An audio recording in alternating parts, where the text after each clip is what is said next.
안녕하세요. 네, 반갑습니다. 자, 오늘 5월 첫 시간이죠. 예. 첫째 주 강의인데, 오늘이, 이번 강의가 이제 이론 마지막 강의죠. 우리가 11월 달, 1월 달, 3월 달, 3순환 했고, 마지막이고, 이번 과정 끝나면 이제 바로 문제풀이로 들어갑니다. 그래서 이번 과정은 지난 과정에서 이미 심화가 다 끝났다고 생각하시면 되고요. 그러니까 지금까지 공부하는 양과 판례나 이런 것들을 좀 넓혀서 봤다면, 이번 과정에는 좀 압축해서 빠르게 나갈 거예요. 그러니까 이번 과정은 진도가 아주 빠르게 나갑니다. 예. 법률행위 붙어볼 텐데.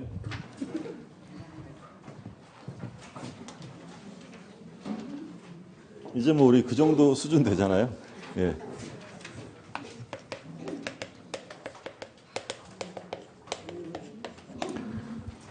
법률행위가 시작이 되는데 법률행위의 의의를 우리가 봤었죠. 법률행위라는 것은 무엇을 법률행위라고 불렀냐면 법률행위라고 하면 반드시 뭐가 들어가야 돼요? 의사표시. 법률행위란 의사표시를 필수 요소로 하는 법률 사실이에요, 요건이에요. 요건. 법률행위는 법률 요건이고 그걸 구성하는 의사표시가 바로 이제 법률 사실이 되죠. 그래서 법률행위는 한 개 이상의 의사표시를 필요 불가결 요소로 하는데 그럼 법률행위는 법률 요건이기 때문에 효과가 당연히 발생이 돼요. 그런데 이 법률행위는 무엇에 의해서 효과가 생긴다고 했냐면 바로 의사표시. 그러니까 자기가 원하는 대로, 의욕하는 대로 효과가 발생이 되죠. 그래서 우리가 비교했던 개념이 뭐가 있었냐면 준법률행위를 봤어요. 준법률행위는 법률행위와 다르게 의사표시로서 효과가 생기는 게 아니라 이건 무엇으로 효과가 생긴다고 했냐면 법률 규정. 그러니까 원하든 원하지 않든 법률이 규정하는 바에 따라서 효과가 생긴다라고 했죠. 이때 이제 준법률행위로 봤던 대표적인 게 의사의 통지, 관념의 통지, 또는 감정의 표시 있었는데 감정의 표시, 용서 이런 건 시험에 나온 적이 없으니까 그러니까 의사의 통지에는 뭐가 있었냐면 각종 최고와 거절, 관념의 통지는 각종 통지, 승인, 승낙 이런 게 있었죠. 그래서 우리가 외울 때 머리 글자 따서 의최고, 관통승 이렇게 외웠었고요. 우리가 이제 시험 문제로 나왔던 건 뭐였냐면 우리 무권대리 공부했었는데 무권대리 상대방 최고에 대해서 본인이 확답을 하지 않으면 추인이에요, 거절이에요. 거절. 이때 거절의 효과가 발생하는 것은 당사자 의사에 근거한다라고 하면 틀리죠. 최고라는 건 준법률행위이기 때문에 의사에 근거하는 게 아니라 뭐에 근거해요? 법률. 법률이 그렇게 규정을 한 거죠. 해제권자가 해제권을 행사하지 않고 있다. 그러면 상대방이 해제권 행사 여부를 최고했는데 아무 말도 안 하면 계약은 해제가 되어 해제권이 소멸돼요. 침묵하면 다 부정적이 되잖아요. 그럼 해제권이 소멸되는 거예요. 이것도 역시 왜 소멸되냐면 법률에 규정이 되어 있죠. 그래서 이런 것들은 원하는 대로 효과가 생기는 게 아니라 법률의 규정에 따라서 효과가 생기고요. 그런데 이 의사의 통지와 이 관념의 통지는 법률행위가 아니라 준법률행위인데 얘네들은 의사표시와 매우 유사한 모습을 보이기 때문에 우리 통살과 판례는 의사표시에 관한 규정을 준용한다라고 했죠. 규정을 준용해 줍니다. 그래서 이런 준법률행위, 의사의 통지와 관념의 통지도 의사표시 규정을 일부 준용받기 때문에 뭐가 적용된다고 했냐면 대리가 적용이 되죠. 기억나세요? 예. 이러시면 요약이 안 되는데 그러니까 우리가 그 대리 들어갈 때 처음에 시작하는 게 대리가 적용되는 것과 적용되지 않는 게 있죠. 그럼 대리가 적용되는 것들은 재산상의 법률행위 그리고 또 뭐 있었어요?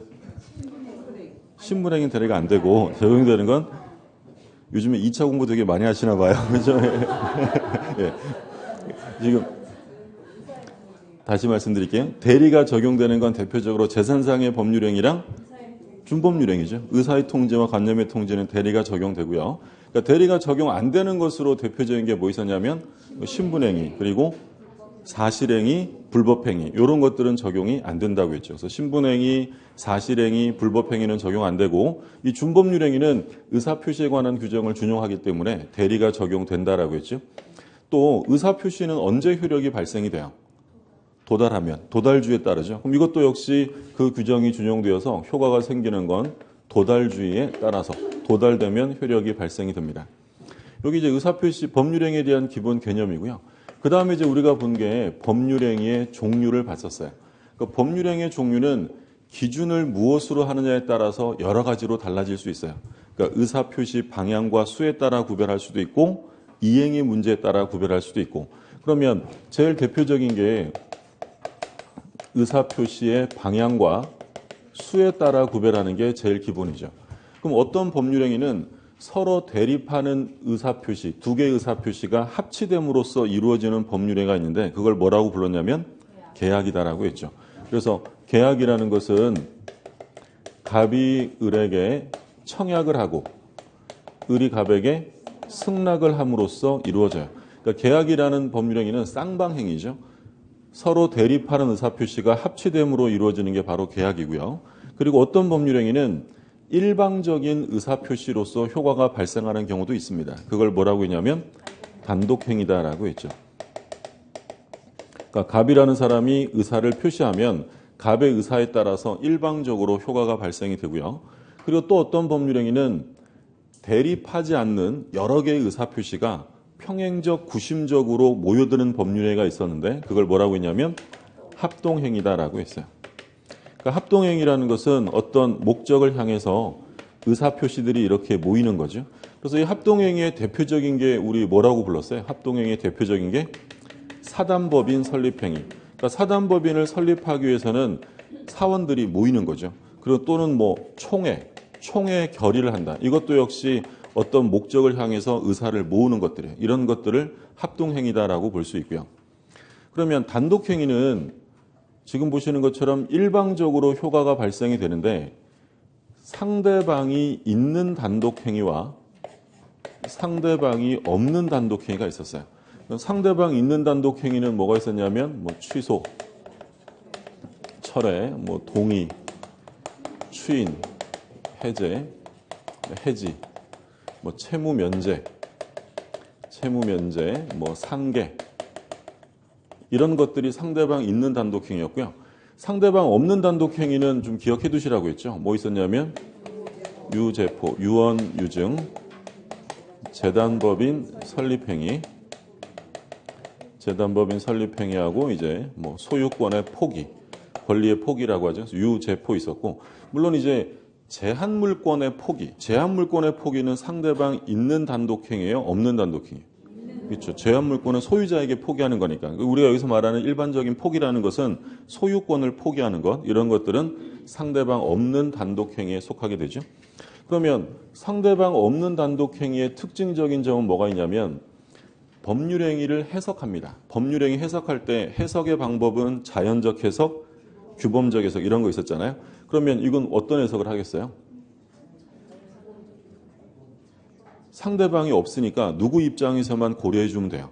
표의자. 그럼 표의자 입장에서 한 해석을 자연적 해석이죠. 자연적 해석의 전형적인 경우고요. 그리고 의사표시 효력 발생 시기인 도달주의가 적용될 여지가 없죠. 그럼 이건 뭐가 적용돼요? 상대방이 없으니까 발송하지도 않겠죠. 그렇죠? 표백주의. 오늘 컨디션들이 안 좋으신 것 같아요. 표백주의 이렇게 적용. 근데 계약은 이렇게 합의만 있으면 얼마든지 성립될 수 있잖아요. 그러면 이 계약은 단독행위와는 다르게 법률이 정하는 계약, 우리 민법이 정하고 있는 계약이 몇 가지가 있었냐면 15가지가 있었어요. 15가지. 그걸 이제 소위 전형계약이다라고 부르죠. 뭐 15가지 중에서 우리 시험 범위에 들어가는 계약이 몇 개예요? 3개, 그죠? 169일 남았는데 시험 범위를 모르면 곤란하잖아요. 매매, 교환, 임대차 요 3가지만 시험 범위예요. 그러니까 요거 시험 범위 외에도 뭐 많이 봤잖아요. 사용대차, 소비대차, 뭐 화해, 종신정기금 등등 이렇게 15가지 계약을 규정하고 있는데 그러면 계약은 꼭 법이 정하고 있는 계약만 해야 돼요? 새로운 계약을 할 수도 있어요. 얼마든지 합의하는 거니까. 그래서 법이 규정하지 않는 새로운 계약을 만들어내면 그 계약을 소위 비전형계약 또는 법전에 이름이 없기 때문에 무명계약이다라고 불렀죠. 작년에 우리 시험에 나왔던 게 뭐 있었냐면 중개계약 있잖아요. 공인중개사가 하는 중개계약. 그럼 중개계약은 전형계약이에요? 비전형계약이에요? 비전형계약. 민법에 규정되어 있지 않지만 중개계약을 하죠. 그런 것들이 이제 얼마든지 할 수 있다. 계약은 자유의 원칙입니다. 근데 단독행위는 좀 달라요. 왜냐하면 단독행위는 합의하에 하는 것이 아니라 일방적으로 효과를 발생시킵니다. 그러면 상대방에게 불리할 수밖에 없죠. 그래서 이런 단독행위는 자유롭게 하는 게 아니라 이건 언제만 할 수 있다고 했냐면 법률이 규정할 때. 그래서 단독행위는 소위 법정주의가 원칙입니다. 그리고 단독행위는 할 거면 하고 말려면 말아야지 여기에 뭘 붙이면 안 된다고 했냐면 조건이나 기한. 조건이나 기한을 붙이면 상대방의 지위가 더욱 불안정해지기 때문에 안 된다라고 했죠. 요게 이제 단독행위와 계약의 이제 차이점인데, 그럼 지금 보시는 계약, 단독행위, 합동행위는 무엇을 기준으로 나눈 거냐면 바로 의사표시의 방향과 수에 따라 구별한 거고, 근데 구별할 때 이행의 문제에 따라 구별하는 경우도 있어요. 법률행위를 했는데 이행의 문제가 남는 경우와 남지 않는 경우가 있었죠. 그러니까 이행의 문제를 남기는 법률행위를 뭐라고 불렀냐면 채권행위라고 했어요. 채권행위. 이행의 문제를 남기지 않는 것을 처분행위다라고 했죠. 예를 들어서 매매, 교환, 증여. 매매, 교환, 증여. 채권행위요? 처분행위요? 매매 다음에 뭐가 생략된 거예요? 계약. 매매계약, 증여계약, 교환계약을 했다면 앞으로 이행의 문제가 남는 거죠. 그리고 그걸 채권행위라고 하는 거죠. 채권행위는 이행의 문제가 남습니다. 그래서 얘를 뭐라고도 하냐면 의무 부담행위다라는 말을 쓰죠. 그러니까 예를 들어서 갑이랑 을이랑 부동산에 대해서 매매 계약을 했어요. 계약을 하고 나중에 이제 소유권을 넘겨줍니다. 그러면 요 매매 계약을 뭐라고 하는 거냐면 지금 채권행위, 앞으로 이행의 문제가 남는 거고요. 그런데 이렇게 소유권이 넘어가는 이 행위, 소유권 이전 행위 또는 저당권 설정 행위, 이런 것들은 이행의 문제를 남기지 않는 처분행위가 되죠. 처분행위는 이행의 문제가 남지 않습니다. 그러면 이 처분행위는 뭐가 있었냐면 물권행위가 있었고요. 그리고 준물권행위가 있었어요. 그러니까 물권행위나 준물권행위는 처분행위라는 점은 같아요. 근데 차이점은 물권행위라는 건 뭘 처분하는 거냐면 물건을 처분하는 거야. 매매, 부동산을 매매했다 이런 거죠. 근데 준물권행위는 처분행위인데 얘는 어떤 게 있냐면 채무 면제 또는 뭐 채권 양도, 무채재산권의 양도, 뭐 특허권 양도 이런 거죠. 그러니까 준물권행위는 처분행위인데 물건을 처분하는 게 아니라 얘는 뭘 처분하는 거냐면 권리를 처분하는 것을 준물권행위다라고 해서 앞에 하나 뭐 붙여준 거예요? 성질은 같으니까 물권행위에 준한다라는 거죠. 그럼 결국 채무면제나 채권양도도 채권행위예요? 처분행위예요?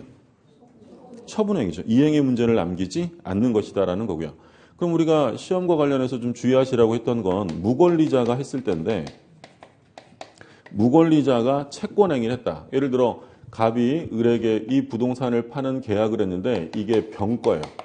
아무런 권리가 없는 자가 남의 것을 팔기로 계약을 했다. 무권리자의 채권행위는 유효해요? 무효해요? 이건 유효하죠. 얼마든지 할 수 있죠. 갑은 어떻게 하면 되니까 나중에 취득해서 넘겨주면 돼요. 그래서 타인 권리 매매는 얼마든지 할 수 있습니다. 근데 이제 문제는 취득해서 넘겨주면 되는데 못 넘겨주게 되면 그때 가서 담보 책임 문제가 생기겠죠. 뭐 전부 타인 권리라든지 일부 타인 권리의 문제가 발생하고, 근데 무권리자가 채권행위를 넘어서 처분행위까지 했어요. 그럼 무권리자의 처분행위는 유효해요? 무효해요? 이건 무효죠.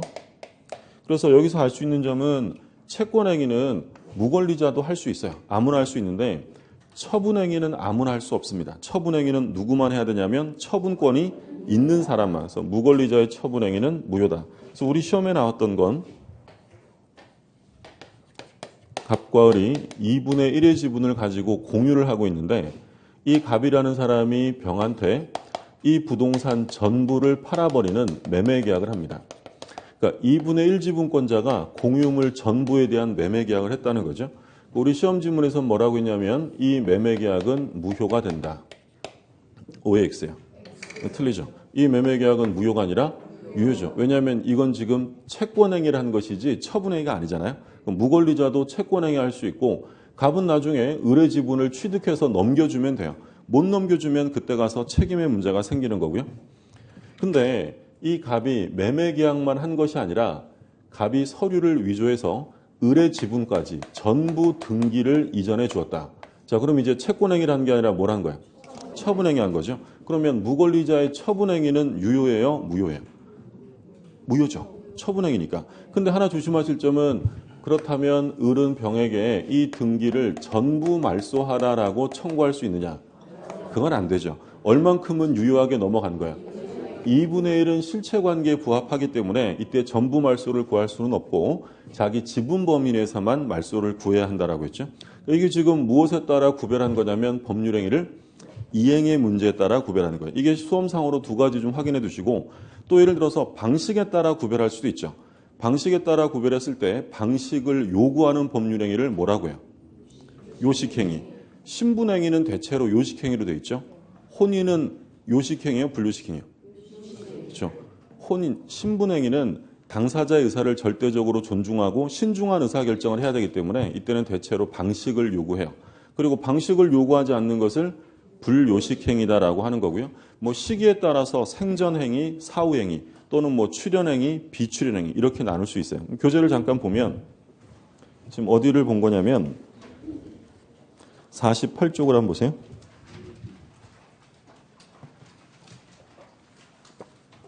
48쪽에 법률행위 의하고 오른쪽에 준법률행위 구별 이렇게 나와 있죠. 밑에 법률행위 종류인데 1번에 단독행위, 계약, 합동행위 되어 있는데 이건 지금 뭐에 따라 구별한 거라고 되어 있어요. 의사표시의 수와 방향에 따라서. 그 다음 페이지 보시면 50쪽의 맨 밑에 2번에 채권행위와 처분행위가 있어요. 그러니까 이거는 이행의 문제가 남는지 여부에 따라 구별한 거죠. 그래서 51쪽에 1번에 채권행위, 2번에 처분행위. 처분행위는 이제 물권행위와 준물권행위가 있었고요. 그리고 3번에 보면 이제 요식행위와 불요식행위, 방식을 요구하느냐, 요구하지 않느냐의 문제고 4번은 출연행위와 비출연행위인데 4번을 한번 보세요. 뭐라고 되어 있냐면 재산행위 중 자신의 재산을 감소시키고 타인의 재산을 증가시키는 행위를 출연행위다라고 해요. 자기 건 감소되고 그로 인하여 타인께 증가되면 출연행위고요. 그렇지 않으면 비출연이에요. 그럼 대표적으로 출연행위는 나온 것처럼 매매, 교환, 증여. 매매하면 내 부동산이 없어지면서 다른 사람에게 넘어가죠. 그게 이제 출연행위인 거고. 그러면 셋째 줄 마지막에 대리권의 수여, 소유권의 포기, 이건 비출연행위예요. 그러면 대리권 수여는 재산 감소가 있는 게 아니잖아요. 그리고 소유권의 포기는 이건 왜 비출연일까요? 소유권을 포기하면 자기 재산이 감소돼요. 근데 타인 재산이 증가되는 것은 아니잖아요. 그래서 이 소유권의 포기는 비출연행위에 속합니다. 그래서 중요한 건 1번, 2번이고요. 출연행위, 비출연행위는 예전에 한번 출제된 적은 있고 나머지 건 참고로만 좀 보시면 되겠고요. 다음 페이지에 문제 한번 볼게요. 대표예제 보면 단독행위가 아닌 것입니다. 1번 합의해제. 합의해제는 단독이에요? 계약이에요? 계약이죠. 정답은 바로 1번이고 2번은 청약의 철회. 3번은 뭐예요? 취소. 4번은 동의. 5번은 추인. 뭐 취철동추 이렇게 나온 거죠.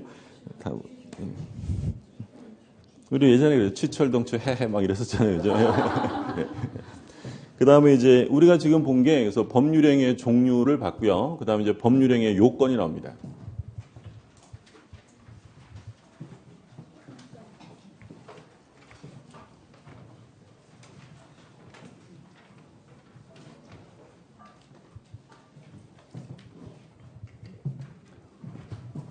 세 번째로 법률행위의 요건인데 그러니까 법률행위 요건은 첫 번째 성립 요건이 있고요.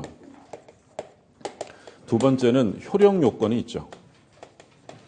이때 성립 요건과 효력 요건은 전부 다 이제 일반적인 성립 요건과 특별 성립 요건, 일반적인 효력 요건과 특별 효력 요건 이렇게 있는데 일반적인 성립 요건, 그러니까 일반적으로 법률행위가 성립하려면 세 가지가 있으면 되죠. 뭐가 있으면 되냐면 당사자, 목적, 의사표시.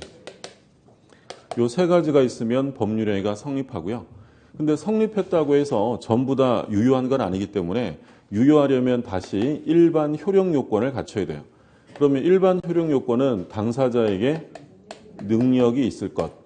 두 번째는 목적이 어떠해야 되냐면 확정, 가능, 적법, 사회적 타당성을 갖출 것.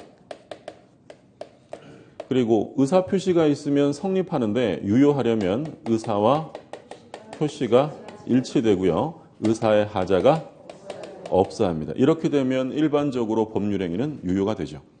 근데 일반적인 것만 있는 게 아니라 가끔 이제 특이한 애들이 있잖아요. 그러니까 이것뿐만 아니라 또 다른 것들을 요구하는 경우도 있어요. 그런 것들이 이제 특별 성립 요건과 특별 효력 요건이죠.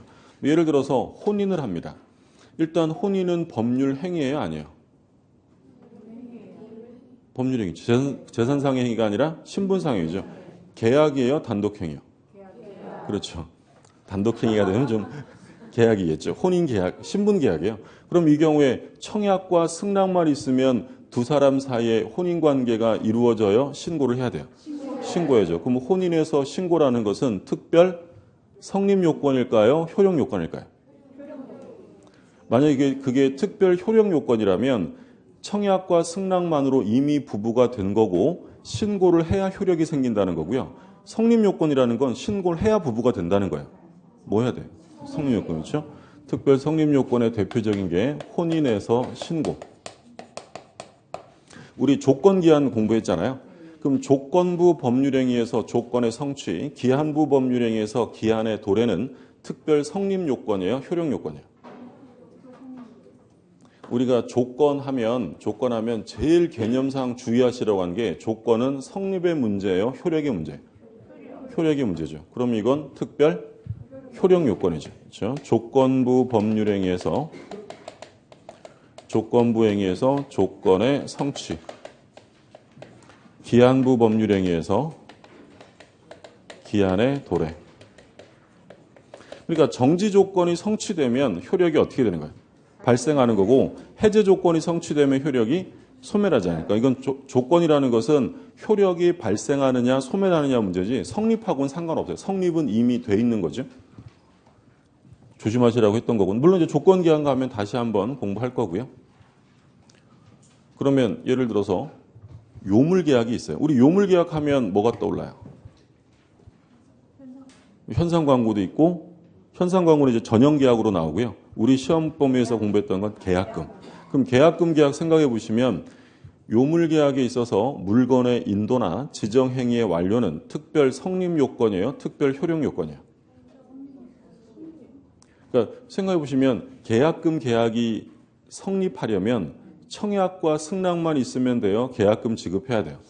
지급해야죠. 이미 성립된 게 아니라 계약금을 줘야만 성립하잖아요. 그럼 무슨 요건이겠어요? 특별 성립 요건. 요물 계약에서 물건의 인도 이런 것들이 있죠. 우리 대리권 공부했는데 그럼 대리에 있어서 대리권의 존재, 대리 행위에서 대리권의 존재는 대리 행위에 있어서의 특별 성립 요건일까요? 효력 요건일까요? 특별 효력 요건이죠. 대리 행위에 있어서 정당한 대리권이 존재해야 본인에 대하여 효력이 발생하잖아요. 그러니까 이런 것들은 특별 효력 요건에 해당이 돼요. 가끔 이제 시험에 나면 이거 섞어놓고 다음 중 성질이 다른 하나는 이렇게 물어봐요. 그럼 이제 뭐 1번에서 법률행위 목적이 확정될 수 있을 것, 2번에서 조건부 법률행위에서 조건의 성취, 3번 대리행위에서 대리권의 존재, 4번 혼인에서 신고 이러면 답은 4번이죠. 지금 위에 제가 1, 2, 3번은 다 어디서 얘기한 거냐면 효력 요건을 얘기한 거고 그리고 이제 하나 혼인에서 신고는 효력 요건이 아니라 뭐야? 성립 요건이죠. 이렇게 섞어놓고 다음 중 법률행위 요건 중 성질이 다른 하나를 고르시오라고 하면 그렇게 출제가 되겠죠. 수준 낮은 문제죠. 예. 별로 바람직한 문제는 아닌데 가끔 이렇게 내기도 해요. 그래서 성립 요건과 효력 요건을 좀 구별해서 봐두시라는 얘기고요. 그러면 법률행위가 유효하려면 일반적으로 능력이 있어야 되는데 이때 능력은 권리 능력,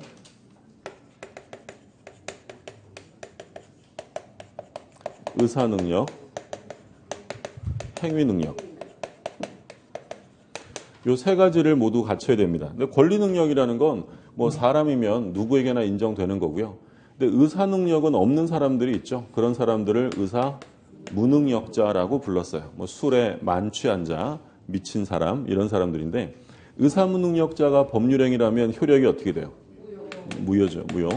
이건 법률의 규정은 없어요. 법률의 규정은 없지만 학설과 판례가 일치하여 무효라고 합니다. 근데 행위 능력은 제한되는 사람들이 있죠.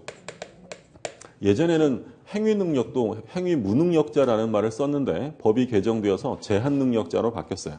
그래서 제한 능력자 하면 미성년자, 피안정 후견인, 피성년 후견인 이렇게 되어 있는데 그럼 제한 능력자가 법률행위라면 무효가 아니라 취소가 되죠. 그래서 의사무능력자의 법률행위는 무효고요. 제한능력자 행위는 취소예요. 그런데 이 무효와 취소, 능력과 관련되는 무효와 취소는 절대적이다. 절대적 무효이고 절대적 취소예요. 그럼 절대적이라는 얘기는 제3자가 보호돼야 안 돼요? 보호 안 되죠. 그럼 이걸 바꿔서 얘기하면 이 무효 취소 가지고 제3자에게 대항할 수 있다 없다? 있다. 그죠? 그러니까 이거 조심하시라고 일부러 적은 거예요. 항상 여기까지는 잘 맞추세요. 그죠? 제3자가 보호 안 되지. 그런데 갑자기 제3자에게 대항할 수 있느냐라고 물으면 틀리는 경우가 있어요. 제3자가 보호 안 되니까 제3자에게 주장할 수 있다라는 거죠. 그렇죠? 그리고 원래 무효 취소가 되면 주고받은 것은 전부 다 부당이득 반환을 해야 돼요. 받은 거 다 돌려줘야죠. 그런데 의사무능력과 제한능력자의 무효 취소는 특별히 보호하기 위해서 전부 반환이 아니라 뭐만? 현존이익만 반환하면 되죠. 그래서 예를 들어 미성년자가 부동산을 팔고 대금 1억 원을 받아가지고요. 1억 원 중에서 3천만 원은 술 사 먹고 떡 사 먹고 탕진했어요. 그리고 4천만 원은 생활비로 썼고 현재 3천만 원을 주머니에 가지고 있다. 얼마를 반환해야 한다고 했어요? 7천만 원. 그러니까 생활비도 뭐로 들어간다고요? 현존이익에 들어간다. 이것들은 일반적인 것이 아니라 특별히 이런 사람들, 소수자들을 보호하기 위해서 규정을 해둔 거죠. 그리고 두 번째, 목적이 확가적사 네 가지를 갖춰야 되는데 확정을 할 수 있어야 돼요. 이 확정은 계약이 성립될 때 확정돼야 돼요. 이행시까지 확정하면 돼요. 이행시까지, 실현시까지 확정하면 되고요. 그리고 가능해야 되고요. 불가능을 목적으로 하면 그 법률행위는 무효입니다. 이때 가능이냐 불가능이냐를 판단하는 것은 물리적인 기준이 아니라 뭘 가지고 따진다고 했냐면 사회 통념에 따라서. 그러니까 과학적으로, 물리적으로는 반드시 불가능이라 단정할 수 없어도 일반인들이 볼 때는 그건 안 되지 라고 했다면 그건 불가능해요. 그러니까 일반인의 통념에 따라 다르고요. 그리고 적법해야 되고 사회적 타당성을 갖춰야 됩니다. 그럼 이때 이제 가능성과 관련해서 우리가 공부했던 게 불능의 문제였어요. 불능. 이때 불능은 원시적 불능이 있었고 후발적 불능이 있었죠. 그러니까 계약이 성립할 때를 기준으로 해서 성립할 때 이미 불가능이었다면 원시적이고요. 성립할 때는 가능했지만 나중에 불능이 되면 후발적이에요. 그러니까 이 중에 무효가 되는 것은 원시적 불능 무효고요. 후발적 불능은 유효합니다. 그러면 원시적 불능은 무효가 되면서 어떤 문제가 발생한다고 했냐면 계약 체결상의 과실 책임의 문제가 발생이 되죠. 그래서 원시적 불능이라는 사실에 대하여 악의 또는 과실이 있는 자가 신뢰익을 배상합니다. 한도는 뭐였냐면 이행이익 한도고요. 근데 이거 배상받으려면 선이익이만 하면 돼요? 선이 무과실해야 돼요? 선이 무과실까지 갖춰야죠. 자세한 내용은 계약법에 가서 다시 자세히 볼 거니까 일단 원시적 불능은 무효고 계약 체결상 과실 책임이 문제가 되고요. 그럼 이 계약 체결상 과실 책임은 일부 불능 시에도 문제가 돼요? 전부 불능에만 문제가 돼요? 전부 불능. 일부 불능일 때는 뭐만 적용한다고 그랬어요? 담보 책임. 그렇죠. 일부 불능 시에는 계약 체결상의 과실 책임이나 또는 부당이득 반환 적용돼야 안 돼요? 부당이득 적용 안 된다고요. 뭐만 된다고 그랬어요? 담보 책임. 이거는 정말 많이 봤던 거야. 근데 기억이 안 나잖아요. 그러니까 이제 소위 이제 보통 뭐라고들 하냐면 민법은 암기 과목이 아니라 이해 과목이다라고 보통들 얘기를 해요. 그러면 민법 시험을 보기 위해서는 이해 과목이니까 암기 안 하셔도 될까요? 해야 될까요? 암기해야죠. 암기는 시험에 대한 기본 예의입니다. 그렇죠. 암기를 안 하고 어떻게 시험을 봐요? 근데 이제 민법이란 과목은 다른 과목에 비해서 굳이 처음부터 외울 필요는 없어요. 그러니까 우리가 지금 예를 들어서 103조가 뭐죠? 반사회적 행위죠. 그럼 우리 이거 공부할 때 103조, 반사회, 103조 이렇게 외우셨어요? 아니잖아요. 그러니까 민법은 1순환, 2순환, 3순환, 4순환 가면서 굳이 외우려고 막 적지 않아도 저절로 많이 보다 보면 체득되는 것들이 있어요. 그러면 중요하다고 강조하고 이런 것들은 굳이 외우지 않아도 지금쯤이면 어느 정도 체득이 됐단 말이죠. 근데 그럼에도 불구하고 되게 중요하다고 강조한 건데 지금도 기억이 안 나는 게 있어요. 그런 건 따로 체크해서 반드시 암기하셔야 돼요. 그러니까 처음부터 무작정 민법은 암기하는 게 아니라 여러 번 보시고 시험이 다가오는데도 중요하다고 강조한 건데 기억이 안 나는 것들. 그런 건 뭐 나만 그런 게 아니고요. 보통 대체로 다 그런 거예요. 그런 것들은 나중에 꼭 정리했다가 암기하셔야 돼요. 자, 그럼 다시. 계약 체결상 과실 책임은 전부 불능에만 적용돼요. 그럼 일부 불능의 경우에는 뭐만 적용된다고요? 담보 책임. 그러니까 부당이득이나 또는 아까 나왔던 것들 뭐 있었어요? 계약 체결상 과실 책임 이런 건 적용 안 하는 거야? 제가 나중에 또 한번 여쭤볼게요. 그러니까 일부 불능에는 뭐만 적용되냐면 담보 책임만. 자, 그다음에 이제 후발적 불능은 무효가 아니라 유효인데 이때는 이제 뭘 보게 되냐면 채무자의 잘못, 책임이 있느냐 없느냐로 나누죠. 만약에 채무자의 잘못이 있으면 그건 뭐예요? 채무불이행의 문제가 생기고 채무자의 잘못이 없으면 위험부담의 문제가 발생이 되죠. 그러면 채무불이행은 채무자의 잘못으로 이행이 안 되는 거니까 이때는 즉시 계약을 해제할 수 있고요. 그리고 이제 원상회복과 손해배상을 따로 청구하게 됩니다. 그러니까 원상회복을 받을 때는 돈을 받은 사람은 받은 돈에 뭘 붙여서 줘야 되냐면 이자를 가산해야죠. 언제부터 가산해요? 받은 날로부터. 그리고 손해배상은 신뢰액이에요? 이행액이에요? 이행액. 신뢰액은 우리 원시적 불능 파트에서 다 끝난다고 했고요. 나머지는 전부 다 무슨 얘기라고 했냐면 이행이 배상이다라고 했죠. 근데 채무자의 잘못이 없으면 그때는 위험을 부담하는, 누가 부담할 거냐? 대가 위험 부담 문제가 생기는데 원칙은 누가 부담하는 거냐면 채무자가 부담을 합니다. 그럼 이게 만약에 매매 계약이었다라고 하면 채무자는 대금 달라고 이행을 청구할 수가 없는 거예요. 채무자가 부담하는 거죠. 근데 예외적으로 채권자가 부담을 하는 경우도 있습니다. 그럼 채권자가 부담을 한다는 건 채무자는 이행을 청구할 수 있다라는 건데요. 채권자가 부담하는 경우는 둘 중에 하나예요. 수령, 지체 중이거나 또는 누가 잘못이 있으면 채권자의 책임이 있으면 이때는 채권자 부담이 된다. 그래서 우리가 이건 사례 문제로 많이 봤던 건데 갑이 을하고요. 부동산에 대한 매매 계약을 합니다. 근데 매매 계약을 했는데 이 매매 목적물이 멸실되었다 또는 뭐 소실되어서 소유권 이전이 불가능하게 되었답니다. 그럼 이렇게 이제 사례 문제가 나왔어요. 매매를 했는데 매매 목적물이 소실되었다. 그럼 제일 먼저 뭘 확인하시라고 했어요? 언제 그랬느냐? 그러니까 만약에 계약이 체결될 당시에 이미 소실되어 있는 상태였다면 이 매매 계약의 효력은 무효가 되겠죠. 원시적 불능은 무효고 악의 또는 과실이 있는 자가 선의무과실의 자에게 신뢰액을 배상하는 거예요. 그게 계약 체결상 과실 책임이죠. 근데 질문을 읽어봤더니 문제를 봤더니 계약이 체결할 때는 가능했는데 나중에 불가능이 됐대요. 그러면 일단 이 매매 계약이 무효다라는 지문 나오면 그 지문은 무조건 틀려요. 후발적 불능은 이 매매 계약은 이제 무조건 유효해요.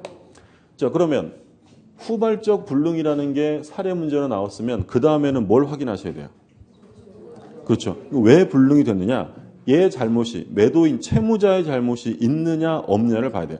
만약에 채무자의 잘못이 있었어요. 갑이 불태워 먹었다든지 갑이 딴 데 팔아먹었다든지 갑의 잘못으로 못 넘겨주게 되었다면 그건 바로 뭐예요? 채무불이에요. 그러면 을은 기다릴 수 없잖아요. 이 계약을 바로 해제합니다. 이때 해제할 때 최고를 할 필요가 없죠. 이건 불능이니까. 그럼 이제 손해배상 구하는 거고요. 근데 봤더니 계약이 체결된 이후에 자연재해로 예를 들어 번개 맞고 낙뢰에 의해서 건물이 모두 소실되었다라고 합니다. 그럼 낙뢰에 의해서 건물이 소실되어 소유권 이전이 불가능으로 확정되면 을은 즉시 계약을 해제할 수 있다. OX야. 매매계약 체결 이후에 자연재해로 목적물이 소실되어 소유권 이전이 불능으로 확정되면 을은 즉시 계약을 해제할 수 있다. 이러면 안 된다라고 했죠. 항상 조심하시라고 했어요. 해제는 언제 쓴다 그랬어요? 채무불이행. 채무불이행은 채무자의 잘못이 있어야죠. 그러니까 얘 잘못이 없는데 자연재해로 멸실되었는데 을이 갑에게 해제하고 손해배상 같은 거 구할 수 없는 거고요. 이건 무슨 문제만 생기는 거예요? 위험부담이지 채무불이행이 아니에요. 그러면 이 갑은 을에게 대금 달라고 할 수 있어요? 없어요? 없죠. 누가 부담하는 거니까?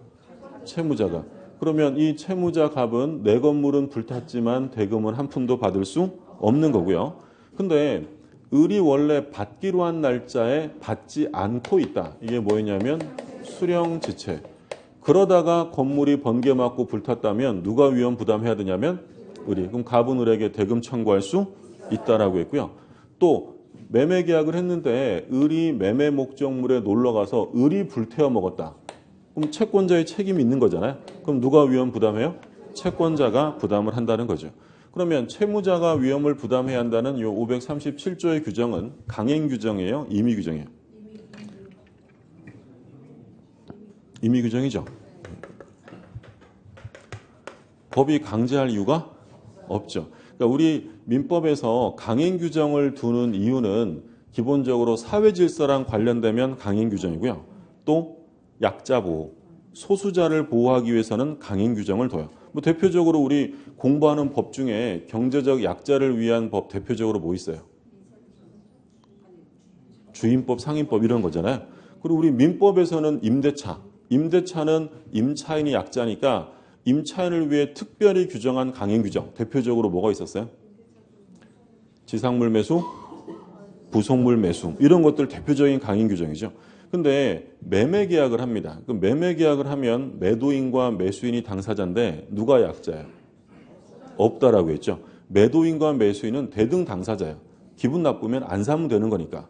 그러면 이 대가 있는 이 매매 계약에 있어서 채무자가 위험을 부담한다는 건 법이 그냥 임의적으로 규정한 거지 강제할 이유는 없다. 예를 들어 갑이 을하고 부동산 매매 계약을 하면서 뭐라고 했냐면 갑이 야 위험은 네가 부담해. 안 그러면 안 팔 거야. 을이 좋아 라고 했다면 누가 위험 부담하는 거야? 을이 부담하는 거야. 그럼 강제할 이유가 없기 때문에 임의 규정이에요. 그래서 이와 관련되는 강행 규정이냐 임의 규정의 문제가 이 적법성과 관련해서 나오게 되죠. 적법성을 좀 보면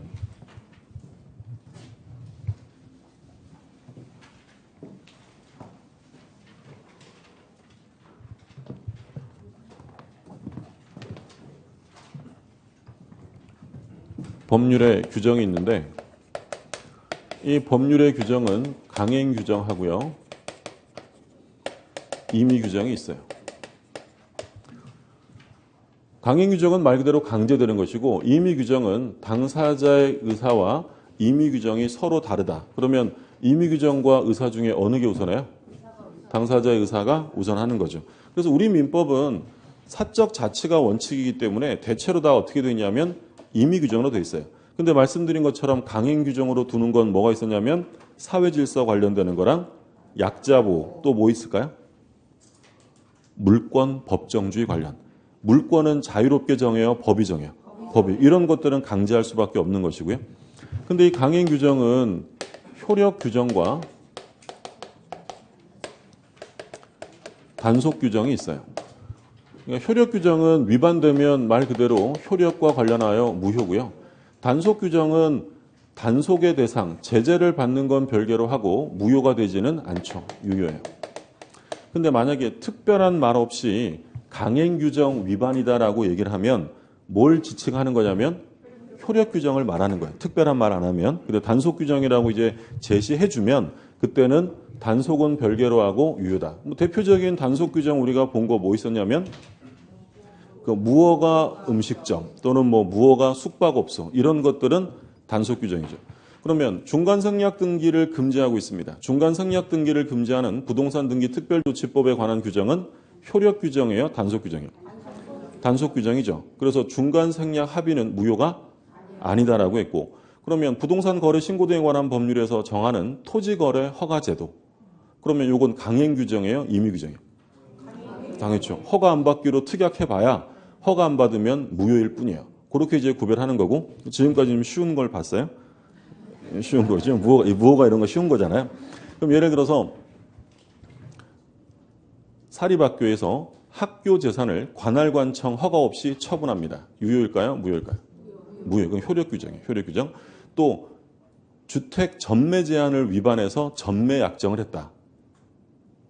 전매 제한 금지 규정이 있는데 전매하면 사법상의 효력이 무효일까요? 유효할까요? 유효해요. 그건 효력 규정이 아니라 단속 규정이죠. 오늘 실력이 막 올라와가지고 그죠? 네. 교재 한번 볼게요. 예. 57쪽에 57쪽에 괄호 1번에 효력 규정이 나오죠. 그 둘째 줄에 보면 민법상의 모든 강행 규정. 그러니까 민법은 단속 규정 없어요. 민법은 100%다 효력 규정으로 되어 있고요. 그리고 부동산 거래 신고 등에 관한 법률에 정하는 토지 거래 허가, 부동산 실명법에서 명의 신탁 또는 뭐 광업권, 어업권, 약사면허 명의대여 하면 다 무효예요. 그리고 지금 말씀드린 게 관할관청 허가 없이 학교법인의 기본재산 처분 이런 것들 무효고요. 한 장 넘겨보시면 괄호 2번에 단속 규정이 나오죠. 단속 규정은 셋째 줄에 보세요. 셋째 줄에 가운데 예를 들어 무허가 음식점의 영업행위 또는 허가 없이 숙박업을 하는 행위, 미등기 전매행위, 주택법의 전매행위 제한을 위반하여 한 전매약정 이런 것들은 사법상의 효력은 유효하다라고 했죠. 그러면 우리가 이제 나중에 공인중개사 자격증을 따서 중개를 하게 되면 이제 중개 보수를 받게 되죠. 근데 중개 보수는 받고 싶다고 마음껏 양껏 받을 수 있는 게 아니라 중개사법에서 법정 한도액을 정하죠. 그럼 법정 한도액을 초과해서 받기로 약정했다. 이거 효력 규정일까요? 단속 규정일까요? 효력 규정이에요. 그렇죠? 그래서 전부 다 무효는 아니지만 뭐는 초과되는 부분은 무효예요. 그럼 만약에 초과 부분을 이미 받았다면 돌려줘야 돼요? 안 돌려줘야 돼요? 돌려줘요. 무효이기 때문에 부당이득 반환해야죠. 그럼 예를 들어서 공인중개사 자격이 없는 사람이 중개를 하고 중개 보수를 받기로 약정을 했다. 유효예요? 무효예요? 중개사도 아닌 사람이 중개하고 보수를 받기로 약정을 했대요. 이 약정은 무효죠. 무효. 무효죠. 예. 여기서 일회적이면 제가 언제 일회적이라는 얘기 했나요? 안 했죠. 시험을 볼 때는 항상 지문에 주어진 것만 보셔야 돼요. 다른 거 집어넣으면 안 되는 거예요. 그러니까 예를 들어서 건물을 임대차 한 경우에 이렇게 문제 나왔어요. 건물을 임대차 한 경우. 그러면 어떤 법을 적용해야 돼요? 민법을 적용해야죠. 여기 건물을 임대차했다고 되어 있는데 혼자 주임법 적용해가지고 답이 없어요. 이러면 안 되는 거예요. 주택을 임대차했다 또는 상가 건물을 임대차했다라고 나와야만 특별법을 적용하는 거고요. 일반 건물이나 일반 토지를 임대차했다면 특별법이 아니라 민법을 적용해요. 문제 나온 대로 푸셔야 되는 거예요. 예를 들어서 위조 문서에 의한 등기가 실행되었다. 위조 문서에 의한 등기가 실행되었다면 그 등기는 유효예요? 무효예요? 무효죠. 위조 문서로 등기가 됐다고 하는데 그렇게만 써 있는데 실체관계가 있을지 몰라. 이런 생각하면 안 된다. 실체관계가 있으면 실체관계가 있다는 말을 써주게 된다고요. 무슨 말인지 아셨죠? 그러니까 이게 또 많이 알아도 문제잖아요. 그러니까 문제에 나와 있는 것을 가지고 푸셔야지 다른 거를 막 첨부해가지고 예외를 생각하시면 안 되는 거예요. 그럼 일회적으로 공인중개사 자격증이 없는 사람이 우연하게 일회적으로 중개를 해주기로 하고 보수받기로 했다. 유효예요? 무효? 그건 유효한 거예요. 일회적이라는 말이 들어가면 공인중개사가요. 의뢰인이 가지고 온 물건을 자기가 직접 사면 돼야 안 돼요? 하는 직접 거래는 금지된다라고 공인중개사법 시간에 배우셨죠? 그럼 그 규정은 효력 규정이에요? 단속 규정이에요? 단속 규정이에요. 사도 무효가 되는 건 아니야. 무효가 되는 건 아니고, 자, 교재 볼게요. 처음 들었다는 표정 하지 마시고, 예. 58쪽에 판례박스에 줄도 거져 있을 거예요? 예. 밑에 판례박스 볼게요. 이거 최근 판례니까 조심하세요. 개업 공인중개사 등이 중개의뢰인과 직접 거래를 하는 행위를 금지하는 규정은 뭐라고 돼 있어요? 단속 규정. 단속 규정. 이건 작년 최근 판례니까 조심하시고. 그래서 뭐 이거는 뭐 법률이 강행 규정인지 효력 규정인지 요거 단속 규정인지 구별하실 수만 있으면 되는 거니까 판례 몇 번 좀 읽어보시기만 하면 돼요. 그리고 이제 본격적으로 나오는 게 사회적 타당성이죠. 103조부터는 좀 쉬었다가 보시고.